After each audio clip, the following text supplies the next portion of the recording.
Möminlər, müsəlmanlar, Allah bəndələri, Allah ayı sizə üst tutub, bərəkətlə, rəhmətlə, məğfirətlə.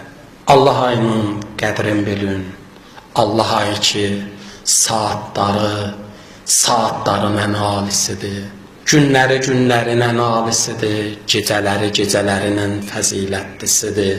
Onda yuxularız ibadət, onda tənəffüs dərüz, təsbih və Allah zikridir. Ramazan ayı 11 ayın sultanı və bu mübarək ay, Qur'an-ı Kərimdə adı zikr olunan yeganə qəmər ayıdır. Ramazan sözünün rəmza sözündən götürülüb. Rəmza sözünün mənası şiddətli hərarət deməkdir. Bir gün Allah Rəsulü buyurdu, bilirsiniz niyə bu aya Ramazan adı verilib? Səbəbi budur, necə şiddətli hərarət bir şeyi yandırar, kül eləyər, yox eləyər. Əgər siz bu ayda Allahla ülfət və ünsiyyətiniz olsa, bu ay sizin günahlarınızı yandırar, kül eləyər, yox eləyər. Ona görə bu ay Ramazan adlanıb. İmam-ı Sadiq ağa bir gün buyurdu müsəlmanlar, ayların ən şərifi bu aydır. Hər asiman kitabı ki Allahdan bəndəsinə nazil olub, cümləsi bu ayda nazil olub. Dalıca ağa buyurdu İbrahimə suhuf Ramazanın birinci gecəsi nazil olmuşdu. Ağa dalıca buyurdu Musaya Torat Ramazanın 6'sında nazil olub. İsa'ya İncil Ramazanın 13'ünde nazil olub. Davuda Zəbur Ramazanın 18'inde nazil olub. Cəddim Rəsulullah'a da Kur'an Ramazanda Şəb-i Qədirdə nazil olub.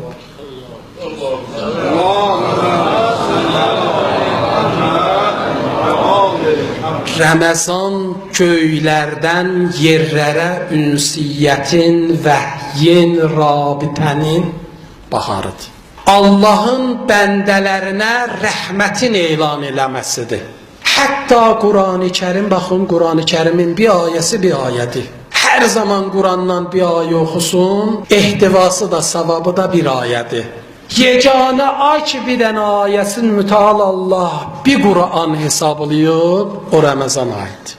Birdən də söz yaxçı bir ayənin bir Qur'an hesablanması nədir?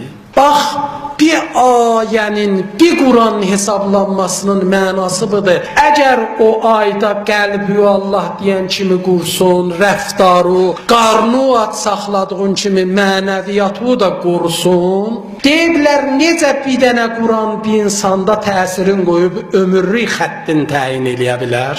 Ömürlük Allahla rabitəsinin əsasın, fundamentin bəlkidə bilər. Deyiblər, ola bilsin Ramazanda bir ayə ruhu belə oxşad.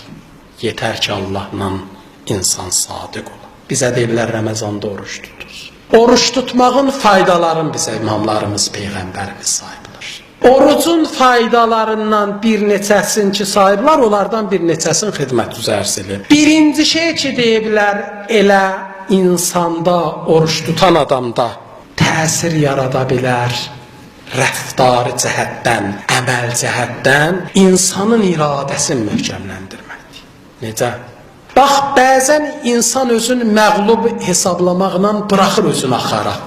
Bir də görürsən bunu həyat tərzi, davranış, dostluqlar, yoldaşlıqlar, ictimai mühit hara aparıb. Amma insan əgər bu axarın qabağında bir gün nəyəsə qərarlı olsa, nələrinsə müqabilində stop qüdrətinə malik olsa, bu insan olur iradəli insan.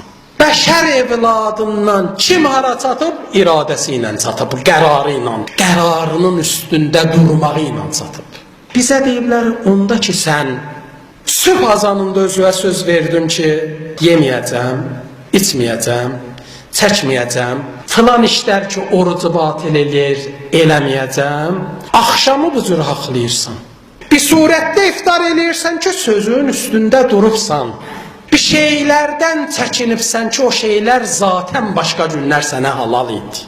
Ondan sonra Allah istəyir sənə desin mənim bəndəm. Sən o qədər də aciz dörsən. Sən ki bunun halalından çəkinməyi başarırsan, lazım gəldikdə qərarlı olduqda, mənası budur, sən bundan haramından da çəkinə bilərsən.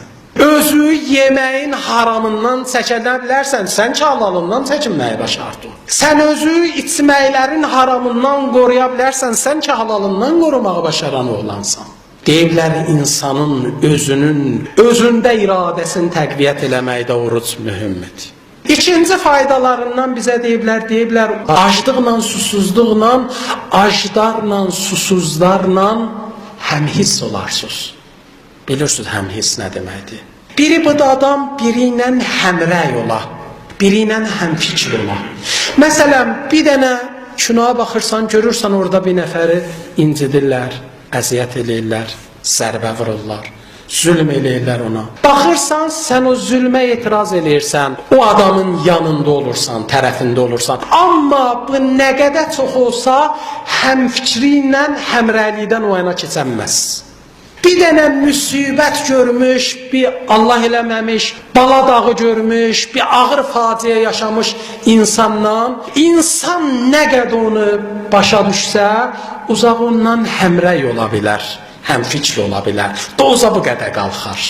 Amma adam Allah eləməmiş, o müsibəti yaşasa, ondan həmhiss olar. O zaman acan ki, məsələn, biz susuzluq keçirmirik, Kərbəlanın susuzlarından bizə deyirlər, düşünürük, sıxılırıq, həm fikir oluruq, həm rəy oluruq. Amma bəzən görürsən, isti Ramazan günləri 17 saat, 18 saat, onda ki adamın dili, dodağı təpiyir özündən asılı olmayaraq, deyirsən, salam olsun sənə ya Hüseyin, sən nə çəkibsən? Bizə deyirlər, əgər siz tox olsuz, əgər siz yesöz əmişə, şirinisindən, tatlısından, sərinindən, siz acdarla nə qədər istəyəsiniz, bircəlik yaradasınız, uzağı bu qədər olar ki, həm fikir olasınız, həm rəy olasınız. Amma bir gün orucluqla, aclıqla, onlarla həm hisli yaşayıb, yaxşı insan olmağınızda təsir ola bilir. Başqa bir təsirin deyiblər, Ramazanın, deyiblər, insan oruç tutmaqla, ac qalmaqla, susuz qalmaqla özünü dərki artar, özünə qiyməti doğru olar. Özünü dərk, özünə qiymət nədir? Baxın, Peyğəmbərimizdən belə bir cümlə var. Ağa Resulullah buyurur, əgər ölümlə xəstəlik olmasaydı, Adəm evladının boynun heç nə əyməzdi. İstəyir desin, ölüm, xəstəlik insanların çoxlarının harınlaşmamasının əsas amilidir. Amma adam bir zaman gəlir, xəstələnir, zəifləyir. Hələ ki xəstələnirsən, görürsən, elə mən həmin adamam, 5 gün bundan əvvəl elə bilirdim, hər yeri sökərəm, hamını dağıdaram, elə mən buymuşam. Hələ ki düşürsən 5 gün yatağa, xəstəliklə, onda başa düşürsən ki, mən heç kimiymişəm ki. Onda başa düşürsən, mən heç kimə lazım dörüymüşəm ki. Onda başa düşürsən, mənim gücüm, qüdrətim o Allahın qarşısında heç nəymiş. Bir surətdə ki, sağ olanda, şah veriyəndə adam bunu düşünmürdü. İmkanı olanda bunu düşünmürdü. Tox olanda bunu düşünmürdü. Heysizlik insanlarda özünə həqiqi qiymət verməkdir. Mən heç kiməm anlaşın. Necə Quran deyir, onda ki, can vermək məqamına çatırsınız. Onda ki, ruhlarınız gəlir, hulqumuzda dayanır. Özünüzün, öz acizliyizə hamıdan çox özünüz inanırsınız. Necə sizin həsrət baxışlarınız dolanır? Çox acizanə. İnsanlar ac olanda, insanlar susuz olanda, insanlar heysiz, hərəkətsiz olanda, onda bilir aləmlərin qüdrət Rəbbi var. Yenilməz qüdrəti olan pərverdigarı var. İnsanın heyin hərəkət çəkməyə malik olan müqtədir Rəbbi var. Belə pərverdigarın qabağında at oynatmaq, qanun sındırmaq, cinayət eləmək, bəndələrinə zülm eləməklik mənə gəlməz. Deyiblər, oruç tutun. Orucluqla həm müteal Allahla mənəvi bağlantı yaradır. Və həm orucluğun haluza şamil olan bu təqva cəhətləri sizdə yaransın. Ola bilər ki, bir ayın təqvası ləalləkum təttəqun həyatınızın ümumi təqvasına təbdil olmuş ola. Allah'ın verəm əzəmətinə, izzətinə, böyüklüyünə Ramazanı cümləmizə mübarək ay qərar versin.